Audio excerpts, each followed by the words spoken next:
আরে ডাক্তার কোথায়? তাড়াতাড়ি আয়। এই ডাক্তার বাবু। আরে তুই তো ডাক্তার, তাড়াতাড়ি আমার চিকিৎসা কর।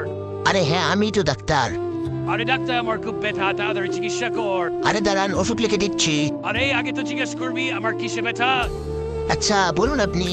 আরে ভাই, আমার বাড়ির পাশে মানুষ চিকেন রান্না করে খাচ্ছে, এজন্য আমার ব্যথা। আচ্ছা ভাই, তাহলে আমি কিডনি অপারেশন করে দেই। আরে কিডনি না, চোখ। আচ্ছা ভাই, আসুন আপনার চোখ অপারেশন করে দেই। দাঁড়ান ভাই, আমি এটা লাগিয়ে দিচ্ছি। আরে পাগলা ডাক্তার, তুই আমার চোখে কি দিলি? আমার চোখ তো জ্বালাতন করতেছে। আরে ডাক্তার, কোথায় গেলি তুই? আরে আমি পালিয়ে যাই। আরে ডাক্তার, তোকে আজকে আমি মেরে ফেলবো। আরে রোহিত, তুমি ডাক্তারের পোশাক পরে কেন আসছো? তোমাকে বলেছিলাম ঘর থেকে বের হবে না। তার মানে এই পাগলাটা ডাক্তার নয়। আরে এই তো নিজে একটা মেন্টাল রোগী।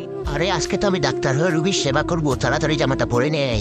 আরে এই পাগলা তো তোমার জীবন শেষ করে দিল। এখন আবার কি হবে? আরে আমাকে কেউ বাঁচা। আরে থাক, আমি এখন চলে যাই।